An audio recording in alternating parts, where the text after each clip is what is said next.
Muito boa tarde, sejam bem-vindos e bem-vindas à quarta e última conferência aberta sobre inovação, que marca este dia 21 de abril, o Dia Mundial da Criatividade e Inovação. Para dar início a esta sessão, que tem como tema a página em branco, convido o Sr. Secretário de Estado do Cinema, Audiovisual e Média, Dr. Nuno Artur Silva. Muito obrigado. Queria começar por saudar todos neste Dia Mundial da Criatividade e Inovação. Bom, espero que me estejam a ouvir e que esteja tudo em condições. Eu pediram-me um pequeno depoimento sobre a criatividade e inovação e eu vou falar sobre o que está sempre no centro da criatividade e da inovação, que é, digamos, a sua imagem sintética, que é a ideia. O que é uma ideia? E eu trabalhei toda a minha vida à volta de ideias e nos vários sítios onde fui estando, desde o tempo em que eu fui professor até ao tempo em que eu trabalhei como argumentista, como produtor, como criativo, até nos cargos que tive administrativos, na função pública e agora como secretário de Estado. A importância da criatividade e da inovação é absolutamente decisiva e no centro de tudo o que é uma ideia. Nada vale tanto quanto uma ideia criativa e inovadora. Uma ideia produtiva. O que é que eu entendo por ideia produtiva?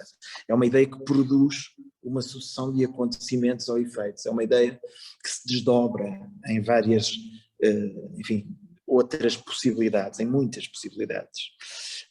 As análises, os estudos, os relatórios são sem dúvida muito importantes para percebermos melhor os diversos assuntos, mas nada vale o que pode valer uma ideia que vira completamente o jogo, que muda completamente as regras, que muda o rumo dos acontecimentos. E uma ideia, a propósito da página em branco, eu acho que parece-me sempre que uma ideia não é tanto um triunfo sobre uma página em branco, porque nunca temos uma página em branco, é mais na expressão do Harold Bloom, a angústia da influência. O que nós temos é uma página sobrecarregada de outras ideias anteriores à nossa e, portanto, não é tanto trabalhar sobre o branco da página, mas é trabalhar sobre o palimpsesto, sobre a sobreposição de mil ideias, que é o que já existe, o que já foi inventado, parece que tudo foi inventado. Uma ideia nova é como se fosse um truque sobre esse emaranhado de coisas e é como se encontrássemos o fio do futuro e começássemos a puxá-lo, ou seja, é como se tivéssemos ali a possibilidade de puxar o futuro um pouco mais para cá. Uma ideia é encontrar uma distinção no meio de coisas que estavam indistintas, ou, de outra maneira, é sempre uma associação de coisas que ainda não estavam associadas. E uma ideia não é só ter a ideia, é reconhecê-la, porque muitas vezes o elemento mais decisivo não é produzir 10 ideias, mas é reconhecer qual das 10 ideias é a boa, qual aquela que vai desbloquear, aquela que vai fazer avançar tudo. E portanto, mais às vezes do que ter uma ideia, ou fazendo parte do processo de ter uma ideia, é perceber a potencialidade da ideia e saber o que fazer dela. Nós podemos chegar a uma ideia, muitas vezes chegamos a ideias por tentativa e erro. E uma ideia é exatamente o mais perto que há de um erro. A expressão errar em português tem uma polissemia feliz, porque errar é também vaguear. E esta ideia de muitas vezes é no ócio que se encontra a melhor ideia para o trabalho. A Sofia Melbrenner dizia que o ócio era o trabalho do poeta. E esta ideia de errância e a ideia de errar tem as duas coisas. É preciso, como na ciência, é decisivo errar muitas vezes para percebermos como chegamos ao lado certo. E às vezes é no erro que se abre uma janela para uma coisa que nem estávamos à espera. Sem errar não se descobre o que nem sabíamos que estávamos à procura. Ou então podemos chegar às ideias sem saber exatamente como lá chegamos. É que acontece muito, às vezes não fazemos ideia como é que tivemos aquela ideia. Portanto, aqui esta minha intervenção era no fundo também de uma forma mais sintética possível, lançar este louvor e simplificação do que é uma boa ideia e de como as ideias estão no centro da criatividade e da inovação. E pronto, e não me vou alongar mais, queria só saudar todos, desejar uma boa conversa para todos e agradecer o convite para participar, que é sempre um prazer poder falar sobre as ideias, e até uma próxima oportunidade. Muito obrigado. Muito obrigada, Sr. Secretário de Estado, pela intervenção. Nós vamos iniciar então o último debate do dia sobre o tema Página em Branco. No painel de conferencistas temos connosco Ana Daniel, professora auxiliar da Universidade de Aveiro, Emílio Coutinho, violoncelista da Orquestra Sinfónica Portuguesa, do Teatro Nacional de São Carlos, Filomena Rosa, presidente do Instituto de Registros e Notariado e coordenadora do projeto Irene.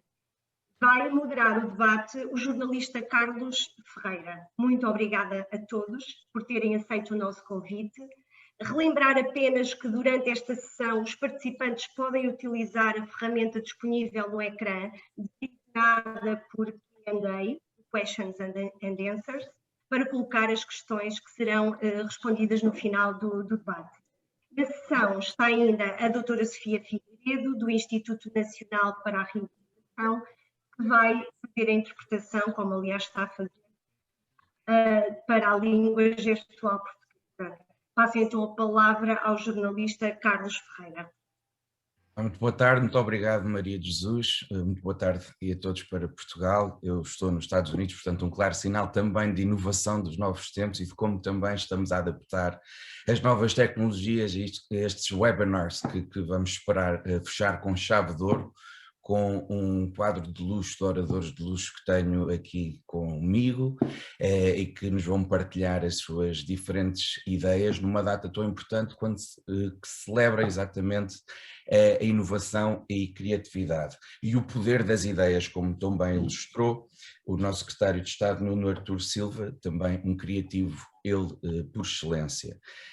Numa altura em que também nós todos associamos serviços públicos como algo, até certo ponto, um mundo às vezes a preto e branco e pouco dinâmico, acho que é de louvar também a iniciativa do INA, de mostrar que são cada vez mais dinâmicos nesse sentido, de se reinventarem e de tornarem cada vez mais estes serviços apelativos e fáceis também do ponto de vista do consumer friendly, portanto facilitar nesse sentido. Portanto, parabéns também por mais uma iniciativa do INA nesse sentido, de trazer um pouco de cor a este tipo de serviços. Acho que também quem tem trazido bastante cor aos serviços e ao departamento que coordena é sem dúvida Filomena Rosa, portanto presidente da representação do Instituto de Registros e de Notariado e também coordenadora do projeto Irene,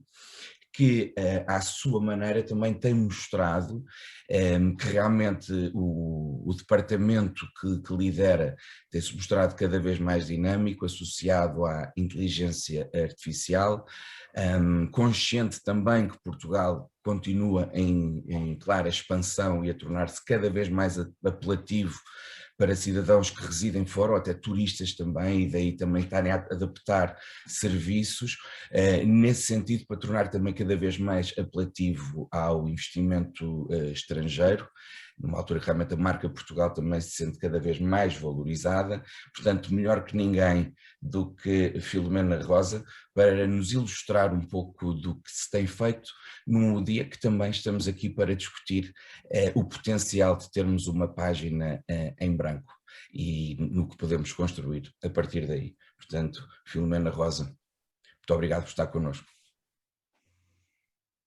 Muito obrigada, espero que me consigam ouvir bem. Eu gostaria de começar por agradecer a oportunidade, este convite e a oportunidade de estar aqui num tema tão desafiante. Afinal, uma página em branco permite-nos escrever tudo, mas não tem ainda nada lá escrito e, portanto, exige de nós toda a criatividade. E nem sempre a criatividade é vista como um atributo da administração pública. A administração pública em Portugal é vista muitas vezes como burocrática, mas tem tido nos últimos anos, eu acho que desde sempre, mas intensificados nos últimos anos, uma necessidade de se transcender e de encontrar soluções e preencher folhas em branco para questões que se nos vão colocando, ou porque temos recursos insuficientes para os serviços que disponibilizamos, ou porque nos assalta uma crise pandémica que nos coloca novos desafios. Foi exatamente a pensar na necessidade de servir mais e melhor o utente, e eu queria fazer uma correção, eu não sou coordenadora do projeto Irene, há um coordenador interno, mas enfim, que acompanhei-o de perto e acarinho-o muito. Mas este projeto Irene, que é, no fundo, um chatbot, portanto, uma assistente virtual, e foi uma ideia que surgiu em 2019 para tentar aproveitar os benefícios da inteligência artificial e do machine learning no atendimento ao cidadão. A verdade é que os nossos atendedores têm limitações, são pessoas, e um chatbot tem a vantagem de estar disponível 24 horas por dia e 7 dias por semana, portanto qualquer pessoa em qualquer latitude que consulte consegue ter informação. É neste contexto que surge a Irene, que pretende dar também aos cidadãos, atender mais cidadãos e de forma mais rápida, mas que nós quisemos que tivesse uma vertente humanizada. A Irene tem uma persona, a Irene é uma mulher de 35 anos, do género feminino, é assistente no IRN, onde já trabalha há 5 anos, é casada há 7 e tem uma filha com 3 anos, atualmente reside em Lisboa, mas é natural da Ericeira, portanto tem uma história de vida completa.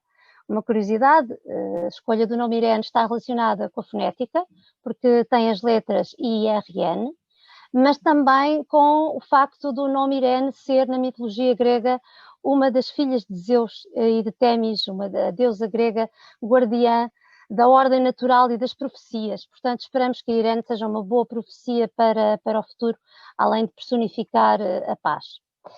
A nossa Irene permite uma conversação com os cidadãos que, no âmbito dessa conversação, esclarecer-lhe dúvidas. Portanto, o cidadão pode, sobre o cartão de cidadão, numa primeira fase, pensámos, o cartão de cidadão tem sido um desafio publicamente recorrente, por causa da procura que tem, e também por causa da necessidade que os cidadãos têm da identificação civil, que é um direito fundamental, e por essa razão tivemos necessidade de dar mais informação aos cidadãos de como podem renovar os seus cartões. Portanto, a Irene surge como a fornecer informação sobre o cartão, sobre como podem renovar, quais são as modalidades disponíveis e também a facilitar e a permitir o agendamento da renovação do cartão num serviço de registro.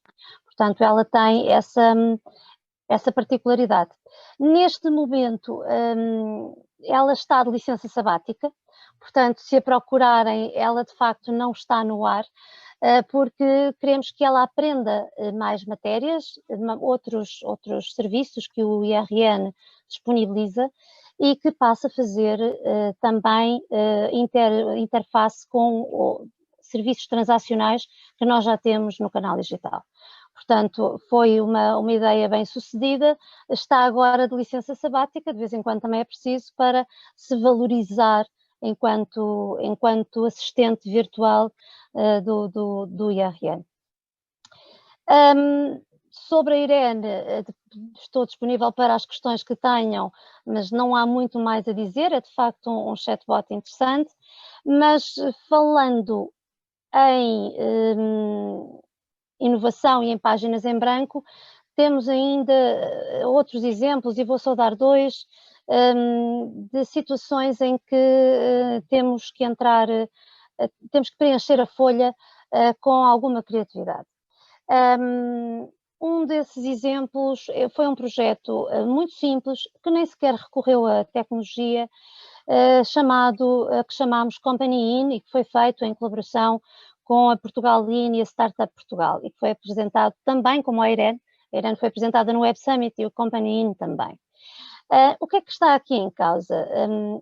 Principalmente com o Brexit, colocou-se em presença constituírem-se em Portugal sociedades.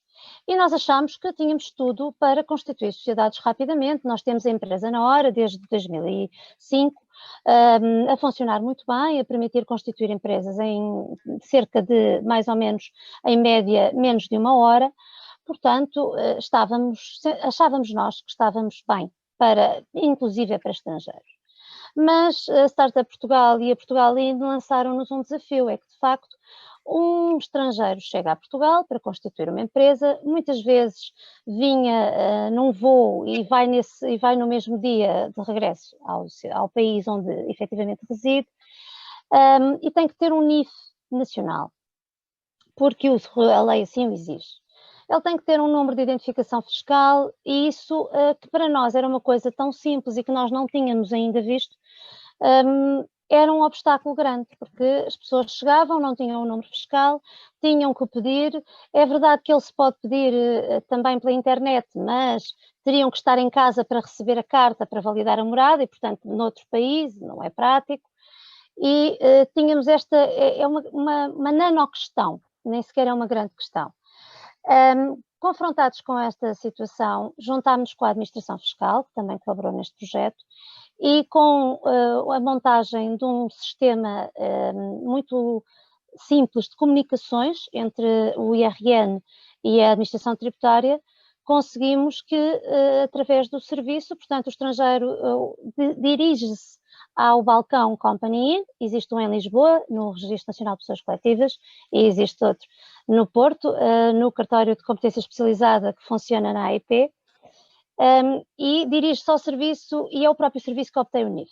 Portanto, a Administração Fiscal confia no serviço de registro para verificar os documentos de identificação da pessoa que tem ali à frente e consegue obter o NIF internamente, naquele momento, e consegue-se constituir a empresa com um passo tão simples que afinal se dá por termos chegado à conversa uns com os outros. E isto ressalta a importância na criatividade das várias entidades administrativas conversarem.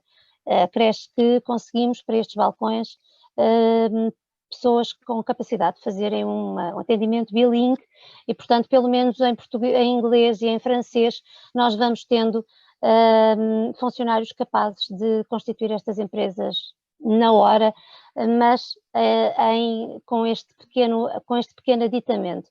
Aliás, a empresa na hora, que já é uma senhora com alguma idade respeitável, tem pormenores de criatividade que nem sempre são conhecidos do grande público.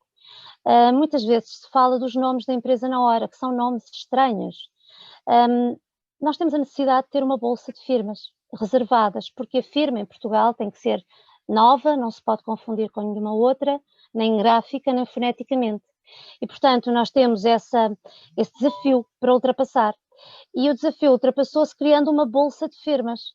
Há quem julgue que a bolsa de firmas é alimentada por criativos, que nós temos uma equipa de criativos. E temos, mas é uma equipa de funcionários públicos que se dedicam todos os dias a inventar nomes. Portanto, também aqui a criatividade, já desde 2005, e eles têm que produzir uma grande quantidade de nomes todos os dias, porque eles todos os dias são usados, tem marcado a atuação, e é interessante porque não são pessoas com formação nenhuma específica, são meramente funcionários públicos que sabem ser criativos e inventar nomes que às vezes são sui generis, mas que pelo menos são diferentes de todos os outros que já existem na base de dados e permitem constituir uma empresa imediatamente.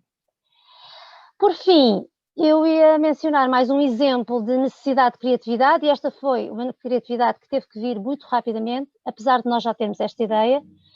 Surge a pandemia em 2020 e nós temos que fechar os balcões de grande sucesso Nascer Cidadão, onde as pessoas nos hospitais podiam registar as crianças. Temos que os fechar porque os próprios hospitais não permitem a presença de pessoas estranhas por causa dos riscos que comportam a sua deslocação. E ficamos com um vazio.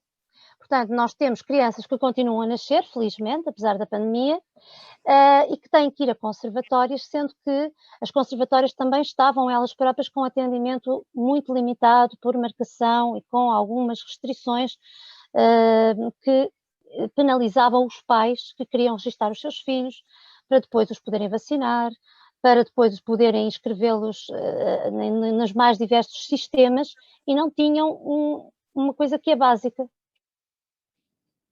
que é o registro de nascimento. Nós temos tendência para dizer nascimento online, mas isso é um bocadinho estranho, porque ninguém nasce online, a declaração é que é feita online. E essa declaração permite aos pais, confortavelmente, da sua casa, usando o seu cartão de cidadão ou a sua chave móvel digital, fazerem o registro do seu filho sem terem que se deslocar a um serviço, recebem de imediato um PDF do registro por e-mail e mais tarde recebem uma certidão em papel, porque a lei ainda assim obriga a que esta certidão em papel seja enviada e, portanto, nós cumprimos. O mais interessante desta ideia é estendê-la ao exterior e, neste momento, já a temos expandida ao Reino Unido e à França. Foram países escolhidos para teste, por serem países onde existe a necessidade e onde existem bastantes portugueses, permitindo aos pais não só registar o seu filho, mas requerer para ele a nacionalidade portuguesa. Nem sempre as pessoas sabem, mas os filhos de portugueses nascidos no estrangeiro não têm automaticamente nacionalidade e precisam que ela seja solicitada pelos pais, porque são crianças, e por vezes as pessoas esqueciam-se e só mais tarde, quando regressavam a Portugal, é que esta nacionalidade era pedida. Portanto, neste momento, os residentes no Reino Unido, os portugueses residentes no Reino Unido e em França já o podem fazer, através da internet, sem se deslocar ao consulado nem a qualquer serviço. E esperamos muito em breve, e este é um projeto conjunto com a Direção-Geral dos Assuntos Consulares, esperamos muito em breve expandir a outros países. Aqui a necessidade de preencher um vazio que foi deixado por balcões que tivemos que encerrar, fez-nos usar o canal digital e as tecnologias para conseguirmos garantir às crianças um direito também básico, que é terem o seu registro feito e poderem identificar-se perante este mundo. E foi um ano de muitos nascimentos, curiosamente, apesar de tudo, e apesar da pandemia. Enfim, eram estas as 3 ideias de diferentes vertentes que tinha para partilhar convosco e fico inteiramente à disposição para as questões que queiram colocar. Muito bem, muito obrigado então por essa tão extensiva apresentação, tocar-se aqui neste conceito de personificação deste tipo de serviço e que, portanto, que a Irene volta então da licença sabática, como referiu, do Sol da Ericeira rapidamente ao serviço então dos cidadãos de uma forma cada vez mais simpática e cada vez mais também de acordo que também é com as expectativas das novas gerações. E para falar também das expectativas das novas gerações e do poder também da criatividade, sobretudo naquilo que é a preparação dos líderes do amanhã, temos connosco a professora auxiliar da Universidade de Aveiro, Ana Daniel, que é realmente uma grande referência no Departamento de Economia, Gestão e Engenharia Industrial e Turismo da Universidade de Aveiro, precisamente para tocar nestes conceitos. Atenção que eu relembraria que temos agora mais 30 minutos, ainda vamos ter de abrir portanto, a questão para as perguntas e respostas, portanto vamos tentar condensar o mais possível para podermos então abrir o debate. Seja muito bem-vinda, professora, diretamente então aí de Aveiro. Muito obrigada, gostaria de começar também por agradecer o convite e a oportunidade para estar aqui e também para saudar todos aqueles que nos estão a ouvir, que já são muitos. Este painel tem uma árdua tarefa de preencher uma página em branco, mas eu já vi que meia página já está preenchida pela doutora Filomena Rosa, que de uma área que nós consideramos tão pouco inovadora, já que de uma forma muito leve e muito rápida, apresentou-nos aqui muitas inovações, e isso é realmente um caso interessante, e eu ficar a saber como é que os números das empresas são criados, porque realmente demonstra toda a criatividade, todo o potencial criativo que existe nesse departamento, que é excepcional. Em relação à parte mais académica, mais dos alunos, e acho que esta é uma vertente também muito relevante, porque a universidade ou uma escola são as instituições que são responsáveis pela formação dos líderes e dos pensadores e dos criativos da amanhã. E é importante nós refletirmos também nesta sessão sobre essa temática, porque, e isso já foi um bocadinho aflorado pela intervenção do Sr. Secretário de Estado, que nós queremos ideias que sejam produtivas. Portanto, ideias que não se fiquem pelo papel, mas ideias que sejam realmente postas no mercado, ideias que realmente se transformem em valor. E para isso nós precisamos daquele elemento fundamental que são as pessoas. E, portanto, sem pessoas criativas nós não temos nem a inovação, nem o empreendedorismo, que são dois elementos fundamentais para o desenvolvimento económico de qualquer sociedade. E isto é algo que me aflige, e eu digo mesmo aflige, porque lido com jovens todos os dias e lido porque leciono as áreas do empreendedorismo e da inovação, e há sempre uma pergunta que eu faço no início das minhas aulas. Porque eu começo por lecionar esta parte da criação, da geração de ideias, e eu coloco sempre esta questão: vocês consideram-se criativos ou não? E é raro, digo-vos e sublinho, e é muito raro alunos assumirem-se como pessoas criativas. Isso realmente é algo que me aflige, porque se nós não nos consideramos criativos, nós também não vamos ter o comportamento criativo. E esta aflição faz-me refletir porque é que hoje em dia as pessoas não se consideram criativas. E eu procurei um bocadinho, fiz alguma investigação, que é um bocadinho que está na gênese das minhas tarefas, e há aqui dois fatores que eu gosto ou pelo menos que eu sublinho como os mais relevantes. Por um lado, é a reduzida capacidade que os jovens atualmente têm de assumir riscos. Quando nós somos criativos, existe o nosso desejo de compartilhar a nossa ideia. E quando nós compartilhamos uma ideia, obviamente que estamos receptivos à crítica, tanto positiva como negativa. E hoje em dia o que eu noto nos nossos jovens é que eles são muito pouco receptivos à crítica, são muito avessos a falharem. E, portanto, não gostam de ouvir a crítica negativa e preferem, muitas vezes, não serem criativos, não serem audazes o suficiente para ter as suas ideias criativas e preferem manter-se realmente mais impávidos e serenos e não partilharem essa criatividade com os outros. O outro elemento que eu também acho muito relevante ou que, no fundo, justifica porque é que os nossos jovens não se consideram criativos, é alguma falta de proatividade. Existem vários estudos que realmente fazem esta relação entre uma pessoa proativa e positiva e a sua capacidade criativa. E o que é certo é que uma pessoa que é proativa, ela própria procura formas inovadoras, ideias inovadoras para resolver problemas. E quando essa proatividade não existe, a criatividade depois também fica um pouco aquém e também não existe. Portanto, todos esses dois fatores, para mim, são aqueles que eu considero que são relevantes combater de forma a tornar os nossos jovens mais criativos. E aqui eu sublinho que as universidades e os docentes têm um papel fundamental nisto.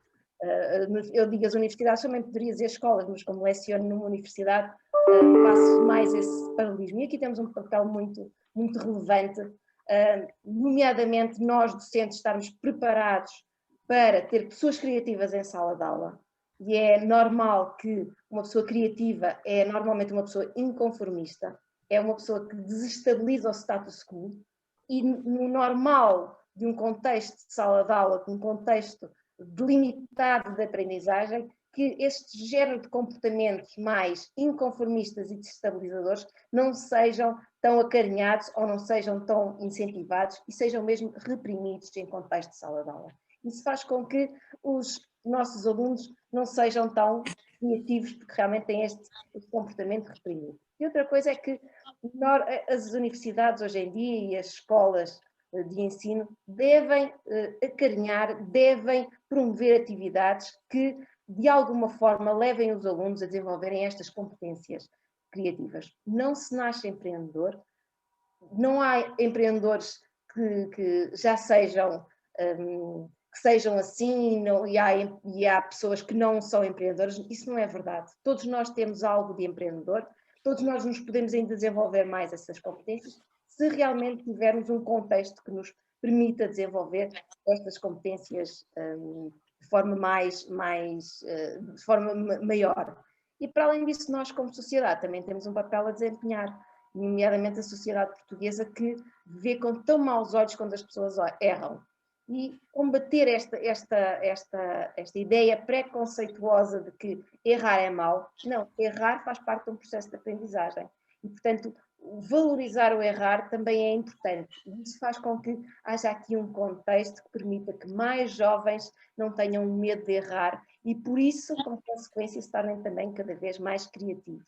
Logo, mais criativos, mais inovadores e mais empreendedores. Então, é esta a tónica que gostaria de acabar aqui a minha primeira intervenção, dando nota que realmente para criarmos criativos há todo um contexto que temos que melhorar para que estes jovens sejam desenvolvidos.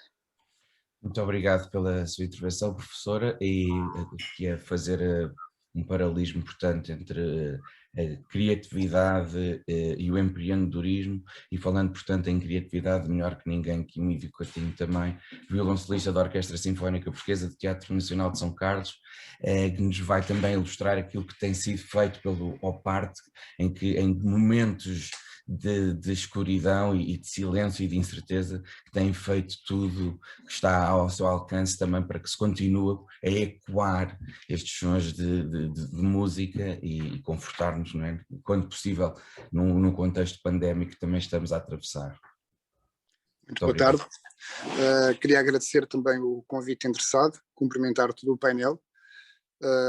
A minha experiência enquanto violoncelista, músico de orquestra, nesta situação pandémica tem sido realmente um desafio constante, em que o OPART, desde o primeiro confinamento, que teve a criatividade e o desafio de nos criar a nós, músicos, de estarmos em contacto com o público de uma forma completamente inovadora, que foi de nos desafiar a criarmos pequenos vídeos do nosso dia-a-dia em casa, de como é que trabalharíamos, como é que podíamos preparar um concerto. Então, nesse primeiro confinamento, cada um de nós, ficou ao critério de cada um, de fazer uma pequena apresentação de como é que nós diariamente nos preparamos para estarmos em palco nos ensaios, e todo esse trabalho foi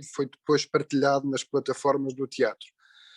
A posteriori, quando desconfinámos da primeira vez, não houve os tais concertos em streaming, porque se começou o desconfinamento já com o público nas salas. O que para nós foi diferente foi o facto de termos uma orquestra que habitualmente toca junta com 80, 90 elementos em palco, e tivemos que estar no máximo 30, 40 pessoas. E dou um exemplo, eu enquanto violoncelista, nós tocamos 2 colegas com uma estante. Neste momento nós estamos a tocar individualmente com a nossa estante e com um espaço de 2 metros de cada colega, ou seja, cria uma dificuldade auditiva e de conseguirmos todos tocar a mesma música. Portanto, é um desafio acrescido e uma dificuldade acrescida, em que temos que conseguir e temos conseguido ultrapassar. Neste segundo confinamento, começámos a trabalhar há um mês, mesmo antes de iniciarmos os espetáculos com público. No passado dia 19 foi o primeiro concerto com público, onde a sala esteve bastante simpática. Foi criada uma plataforma em palco para que os cantores, os nossos colegas do coro do Teatro Nacional de São Carlos, pudessem cantar de uma forma segura, tanto para nós como para eles. Portanto, foi criada, lá está, a criatividade dos colegas que trabalham connosco, diretores técnicos, construir uma plataforma onde cada coralista está a tocar no seu espaço, devidamente resguardado com acrílicos, o que para nós também é sempre um pouco, lá está, voltamos à tecnologia a favor da arte, às vezes ajuda, mas por vezes também não ajuda. o que é um facto é que nos concertos que nós fizemos há um mês atrás, fizemos 4, 5 concertos gravados para depois passar em plataformas, mas lá está, aquilo que nós sentimos hoje em dia, sentimos uma saudade incrível do público, porque falta, lá está, penso que o público tenha saudade de ir a uma sala de espetáculos para vibrar um pouco com o calor humano e com aquilo que a música transporta na sala, porque é completamente diferente de estarmos sentados na nossa casa, no nosso sofá ou no nosso quarto, ou ouvir um concerto gravado, ou mesmo que seja ao vivo. Penso que não tem o mesmo impacto que tem um concerto na sala. O Oparte, de qualquer das maneiras, também tem um projeto educativo através do nosso colega Pedro Teixeira, que tem desenvolvido imenso trabalho dedicado às crianças, como se faz uma ópera, como é que é produzida uma ópera, e neste tempo de pandemia foi feito muito trabalho nesse sentido, e pronto, neste momento sentimos que nada vai ser igual. Há a proposta de, mesmo que voltemos ao normal, que esperemos que sim, que a sala fique cheia, que os concertos não deixem de pensar em direto, em streaming, porque há uma população enorme através dos meios tecnológicos. Agora é muito fácil chegar a toda a gente, e essa é uma das propostas que está em cima da mesa. E o teatro, como é um edifício classificado, tem alguma dificuldade em se apetrechar de novas tecnologias, mas está a ser feita através de uma empresa a passagem de vários cabos para que a internet e todas estas tecnologias possam ficar ao serviço dos corpos artísticos. Lá está, como eu disse, há uma página em branco neste momento, mas como já foi dito, nunca está em branco. Há sempre algo de inovador, há sempre algo a criar de novo. Muito bem, muito interessante.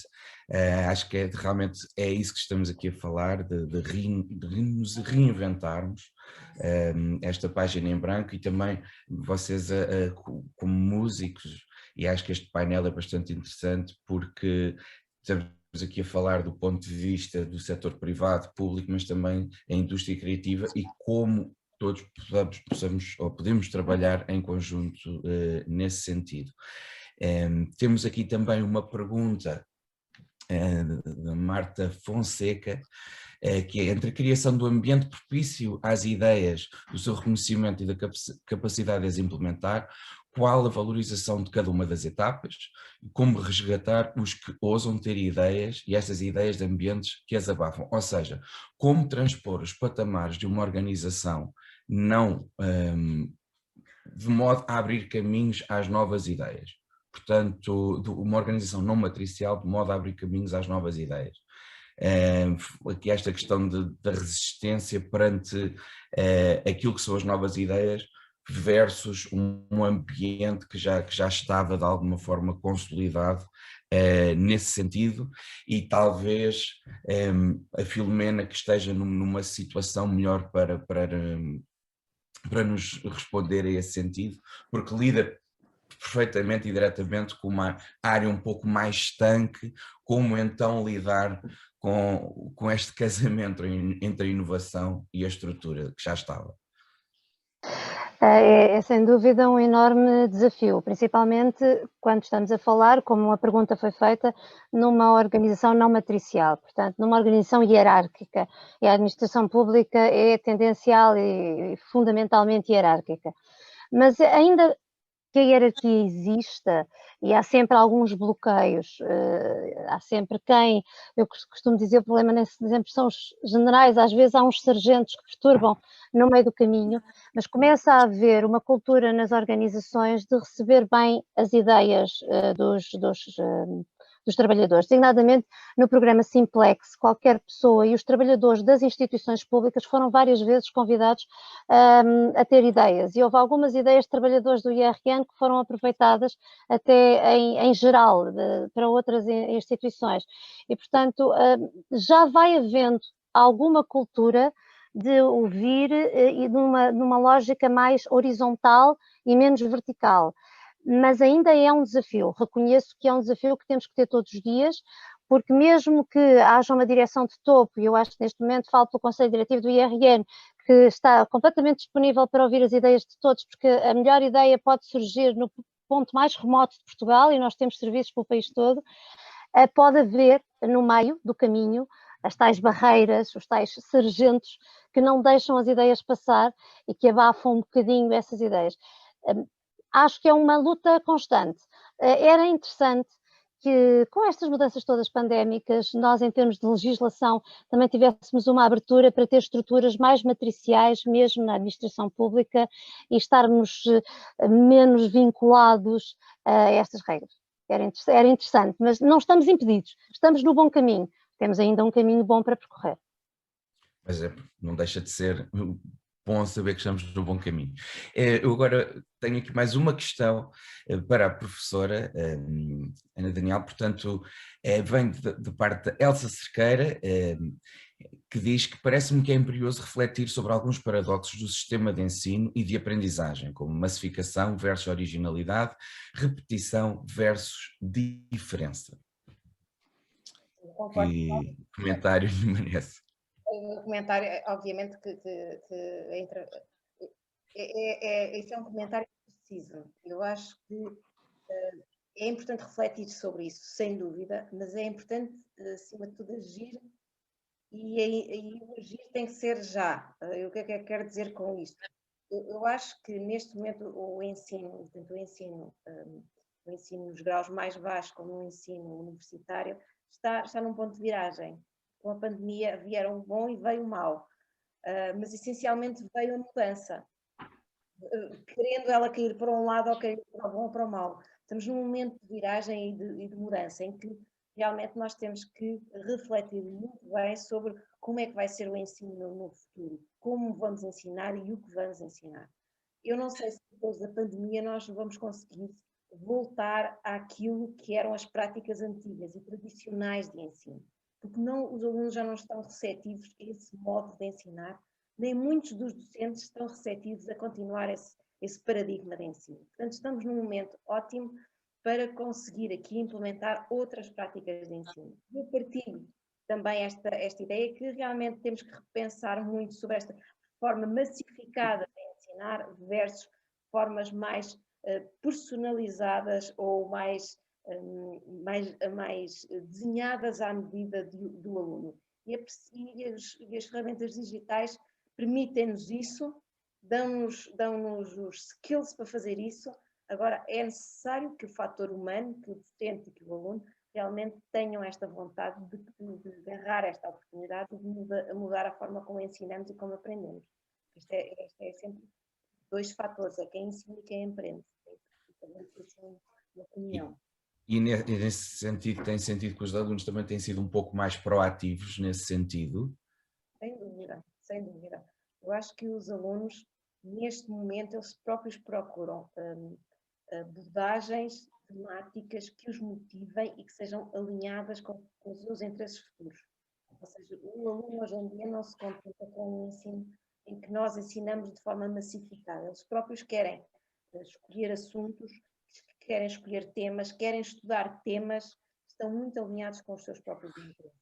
Isso faz com que a própria organização das estruturas de ensino mude. Nós temos que ensinar aquilo que o aluno quer aprender. A professora Ana Daniel tocou aqui num essencial, que é o próprio a dinâmica do ensino mudar e talvez nunca mais voltar a ser aquilo que era. Há também quem levanta a questão, será que nós até nos nossos espaços de lazer e a forma como consumimos cultura e até concertos e espetáculos, será que alguma vai voltar ao que era? E nesse sentido, Isabel da Veiga Cabral deixa-nos aqui uma pergunta também para o nosso violoncelista, o Emílio, que os concertos têm a componente emocional implícita, portanto, por isso é importante o público estar a par das novas tecnologias. Acha que a realidade virtual está a ser considerada para este tipo de eventos, Coutinho? Emílio? Sinceramente, acho que poderá ser um complemento. eu falo por mim, muitas vezes sou espectador, não sou executante.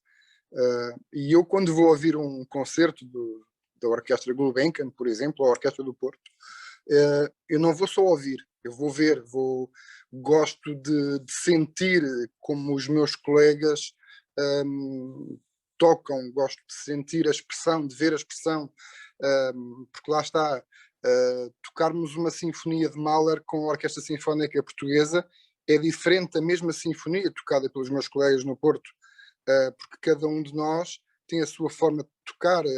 O maestro que está à frente também, durante a semana, trabalhou de uma forma emocional completamente diferente. E penso que, lá está aquilo que eu dizia há pouco, penso que nada será igual, mas as salas de espetáculo, obviamente que, e desejo isso, que continuarão brevemente a ficar cheias, e o complemento tecnológico será exatamente para as pessoas que não vivem nas grandes cidades e que não têm oportunidade de assistir ao concerto, e aí sim, através do streaming ou da gravação e passada a posteriori, mas acho que nunca vai substituir o concerto ao vivo, porque lá está a emoção, ao calor, há toda uma expressão corporal que também é visível, obviamente, na gravação, mas não é a mesma coisa. Não, porque nós, quando estamos a assistir a um concerto, qualquer um de nós foca o seu olhar numa pessoa, ou duas ou três pessoas, e essa pessoa porque nos traz transmitir qualquer coisa. Numa gravação com um grande plano, não passa a mesma emoção. Falta-lhe a componente orgânica, não é? Exatamente. Curiosamente, quem tocou também no ponto de tornar a função pública e os serviços públicos mais orgânicos também foi Filomena Rosa, não é? Com o projeto Irene também, e há aqui uma senhora, Isabel da Veiga Cabral, que nos deixa uma pergunta diretamente para si: como combater esses sargentos então da função pública, e se há alguma estratégia que é nesse sentido de torná-la também cada vez mais orgânico, como o nosso Emílio Coutinho estava a referir? É assim, e aí eu acho que cada organização tem a sua cultura e tem que saber como é que afronta esse problema, se é que é um problema, mas acho que essa cultura afronta-se com cada vez mais canais diretos de comunicação. Ou seja, se os trabalhadores tiverem formas de comunicar a todos os níveis de uma forma transversal e não precisarem de passar pelo chefe de divisão e o diretor de departamento e depois vai, portanto, se souberem que têm a porta aberta e se tiverem canais, designadamente canais, até podem ser fóruns, até podem ser canais informáticos. Nós há um tempo atrás ainda não conseguimos concretizar porque a pandemia tem-nos imposto outros objetivos, mas tínhamos uma ideia. As pessoas queixam-se muito do texto dos casamentos. Dizem que nem toda a gente tem jeito, e alguns conservadores dizem umas coisas que não fazem muito sentido, e nós até tínhamos ideia, por exemplo, de pedir aos nossos colaboradores, àqueles que têm mais jeito, para proporem textos, para poder haver um leque de textos de uso não obrigatório, sempre que o conservador quisesse ler alguma coisa e que os noivos gostassem que fosse lido naquele momento do casamento, alguma coisa. Ainda não conseguimos concretizar, mas a ideia que temos é por aí, é abrir canais para que a informação chegue, e há prémios de boas ideias, há formas de conseguir isso. E depois há a natural apresentação dos sargentos, que mais tarde ou mais cedo sucede, e substituir essa cultura por uma cultura mais dinâmica e mais horizontal. Claro, são esses agentes que às vezes também põem em risco aquilo que são as iniciativas mais criativas, e que, estando a falar de criatividade, realmente essa resistência realmente não facilita muitas coisas. E falando então nessa resistência, temos uma pergunta de Nuno Miguel Correia para a professora Ana Daniel, que diz o seguinte: a entidade patronal critica por se tentar e falhar, matando desde logo o risco de ser criativo. Não o leio como sendo falta de proatividade, mas sim da cultura dos dirigentes e chefias, que não incentivam a descoberta, ser criativos, portanto, e permitam as falhas. Como anular este ciclo quando a própria sociedade é crítica à falha? É uma excelente pergunta. Nas organizações, eu acho que pegava aqui um bocadinho no que a Filomena disse, porque realmente toda a parte de inovação e criatividade de uma organização, ela está intimamente ligada com a própria cultura da organização. Isso, obviamente, o papel do líder, o líder tem um papel fundamental nessa cultura. E se houver realmente forma de impactar na cultura da organização, tornando-a mais aberta a ideias exteriores, aumentar os processos de comunicação interna, obviamente que a organização ganha, os trabalhadores veem-se mais recompensados da forma como expõem, como motivam e como se motivam a trabalhar. Isso tem obviamente um impacto muito grande na própria organização. Em termos da sociedade no geral, eu acho que isso é um papel que todos nós temos, eu acho que a cultura portuguesa é extremamente avessa ao risco, vê de muito maus modos quem tenta e erra, e isso parte de todos nós alterarmos um bocadinho essas ideias pré-concebidas que nós próprios temos.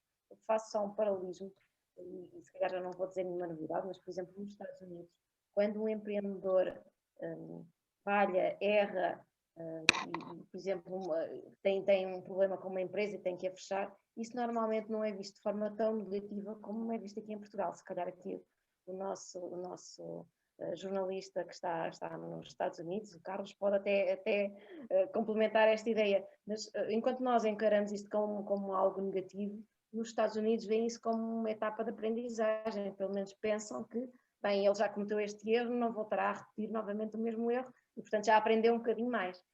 E eu acho que a cultura portuguesa tem que mudar, e já acho que já está aos poucos e poucos mudando, mas isso depende de todos nós, como é que nós encaramos os erros, quer os nossos, quer os dos outros. Não é? Também nós próprios acharmos que não podemos fazer porque podemos errar, estamos ainda a contribuir para que esta cultura se mantenha. Sim, desde sempre também Portugal é um país particularmente brioso nestas coisas, é um país também bem mais antigo que os Estados Unidos. Acho que nesse sentido os Estados Unidos são um pouco mais enrascados, e se for preciso uma pessoa declarar de bancarrota e começar de outra forma, acontece, e realmente é uma realidade que, e não é vergonha, acontece, é tipo, hey, sorry, acontece. E acho que podem-se aprender tanto em ambas as costas. Portanto, nesta conexão transatlântica que acho cada vez mais importante, e para mim também é um prazer estar aqui convosco e aprender tanto convosco como acredito que todas as pessoas estão a atender este painel. Temos 4 minutos e temos aqui uma bela pergunta de Sandra Pereira que eu vos perguntaria aos 3. Portanto, nesta página em branco, será possível entender o brainware a áreas aparentemente inóspitas à inovação em virtude da tradição enraizada? De uma forma para colmatar esta nova, portanto, a tendência de se criar e o que já estava, e como é que isso às vezes pode ter alguma fricção.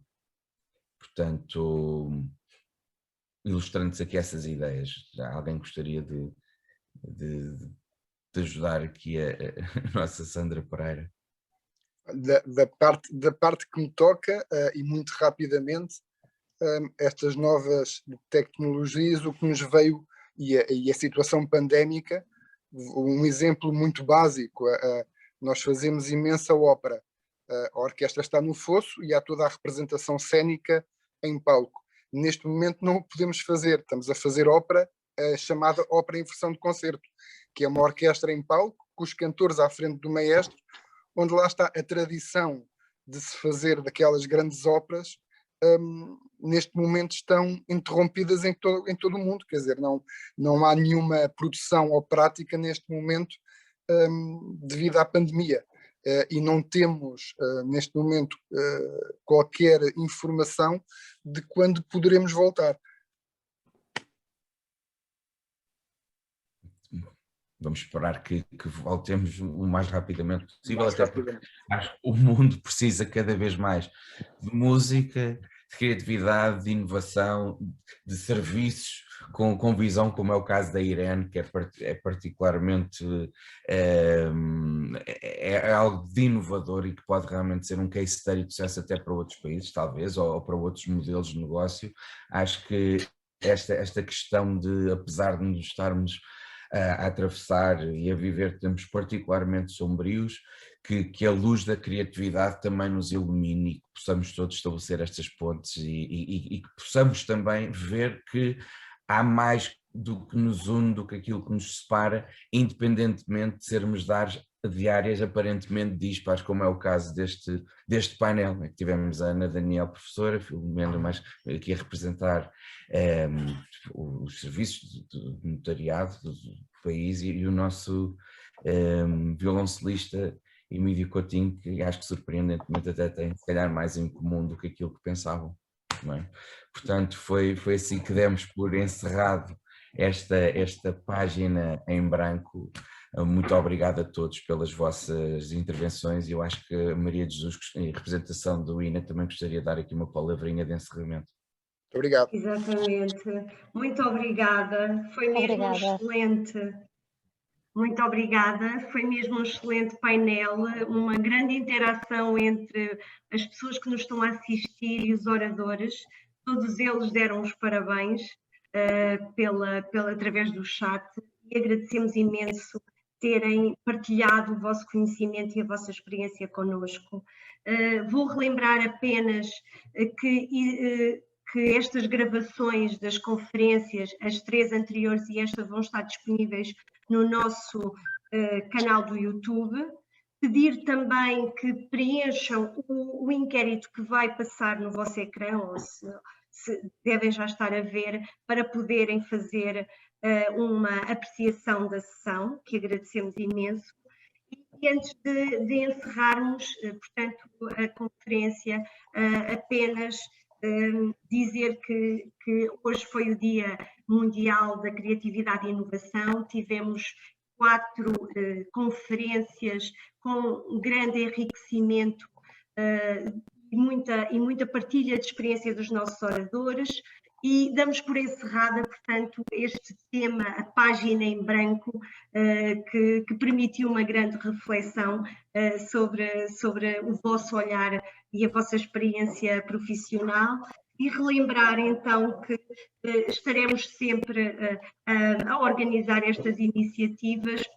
Sigam-nos nas nossas redes sociais da Inovação AP e muito obrigada a todos pela participação. E que tiveram muitas pessoas connosco, por isso até uma próxima oportunidade. Uma boa tarde a todos. Obrigado, boa tarde. Obrigado. Obrigada, boa tarde.